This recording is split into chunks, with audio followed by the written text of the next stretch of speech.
Au petit matin, la Médina est une ruche qui s'éveille. Les souks déploient leurs marchandises. Cuir, or, chéchia, tissus sortent des réserves.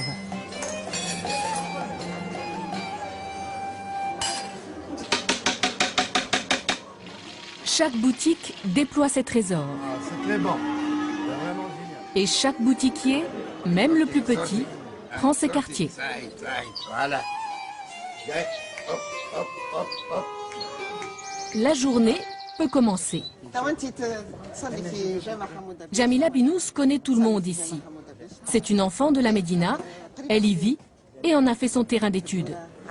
Elle nous propose de commencer là où tout a commencé, au cœur même de la vieille cité de Tunis, à la grande mosquée de l'Olivier, la Zitouna.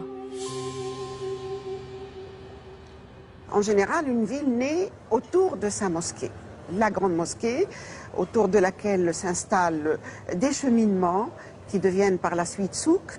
Donc c'est vraiment un pôle à partir duquel rayonnent tous les grands axes conduisant vers les portes.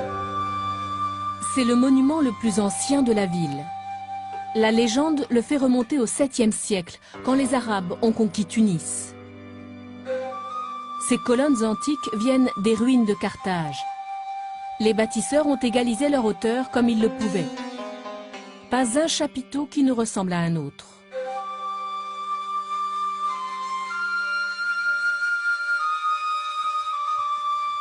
Son grand minaret est le point le plus haut de la Médina, 43 mètres. Nous y avons exceptionnellement accès. D'ici, le rayonnement des ruelles apparaît très nettement. Voies commerçantes à ciel ouvert ou passages couverts qui ressemblent aux veines qui partent du cœur. Autant d'artères sous lesquelles s'organisent les souks. Plus on est près du sanctuaire, plus le commerce est raffiné. Le plus noble des souks est au pied même de la grande mosquée. Les parfumeurs sont là depuis plus de 800 ans.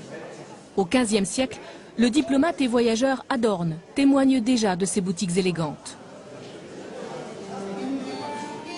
Nous retrouvons Jamila dans la plus ancienne des échoppes. C'est l'une des plus belles boutiques du souk. Elles étaient avant toutes faites de bois ouvragé, tels que vous les voyez ici. On voit encore les fioles, comme les décrivait Adorne au XVe siècle, avec un long col décorant les étagères. La boutique de Souhaïr Trab a plus d'un siècle. Un minuscule écrin où l'amateur de senteurs se pose un instant pour retrouver sur sa peau les 1000 parfums de Tunisie. Ça, c'est le musc blanc. La distillation est plus qu'un art ici. C'est un art de vivre. C'est très fin. C'est la tradition de tous les Tunisiens. 60% des Tunisiens, ils ont des appareils de distillation. Faire les distillations des fleurs d'oranger pour la cuisine, les gâteaux et les huiles pour parfumer aussi. C'est dans la tradition tunisienne. Une autre tradition de la Tunisie, ce sont ces couvre-chefs. À 2 pas de la grande mosquée, car leur travail est sans nuisance, les Chawashis cultivent l'art multiséculaire de la chéchia. Sa fabrication remonterait au 9e siècle et elle passe encore par les mêmes étapes.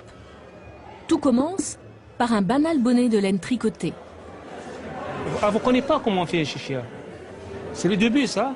Ça commence comme ça, puis avec l'eau chaude de savon, ça rétrécit, ça feutre. Ça devient comme ça. Ça arrive comme ça. Teinte, cardée puis mise en forme, la chéchia prend alors sa forme définitive. Ça, tunisien. Prête à être exportée dans toute l'Afrique. Gaddafi prend un chéchia comme ça. Elle est avec un petit pompon. Maintenant, je fais la mesure à mon tête ou les yeux. Chaque artisan a aussi ses astuces, pour les tailles par exemple. Ça, 27,5.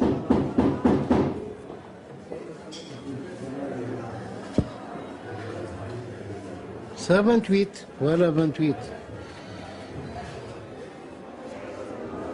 Ouverte en 1924, la boutique de M. Bleich est une des plus anciennes du souk. Son décor est un véritable écrin. M. Bleich compte plus d'un habitué. Certains clients ne quittent leur chéchia que pour en acquérir une autre. L'occasion de palabres infinies, car une bonne chéchia se doit d'être une véritable double peau.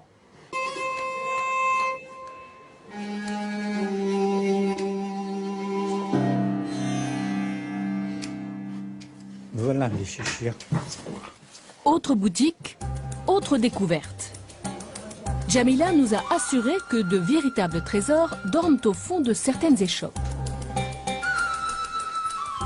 Au bout d'un rayon de marchandises bon marché, on débouche sur une vaste pièce lumineuse et chargée. Boules à neige, poteries et accessoires kitsch ont tout envahi. Si trésor il y a, ça ne saute pas aux yeux. À l'origine, c'était un petit caravansérail, pas loin de la grande mosquée, destiné aux commerçants riches. Et la particularité, c'est des panneaux de céramique qui sont d'une très grande valeur parce que c'est des cas uniques de figuration humaine et aussi des animaux. On va en découvrir quelques-uns. Jamila disparaît alors au fond de la boutique. Alors vous avez ici une scène très amusante, très fraîche, où on voit un coiffeur en train de raser le crâne de son client. Et c'est une scène probablement qu'on pouvait voir au 19e siècle à Tunis. Une véritable photographie sur le vif de l'époque. Et ce n'est pas tout. D'autres scènes se cachent encore dans ce décor. Là, c'est un personnage sous un palmier, en train de manger, dans une grande écuelle. Toujours ces couleurs fraîches, naïves. Un deuxième plan ici, où on voit deux hommes affrontés, avec l'arbre de vie au centre. Et puis, exceptionnellement, on a représenté une femme. On va la découvrir. Dans la religion musulmane, la représentation humaine est déjà rare. Que dire alors de ce portrait de femme? Vous avez cette belle scène où on voit une femme, le visage découvert, le bras nu, ce qui est très rare, exceptionnel. C'est une dame qui se recueille sur une tombe. On voit la stèle funéraire avec l'inscription. C'est des scènes de grande valeur.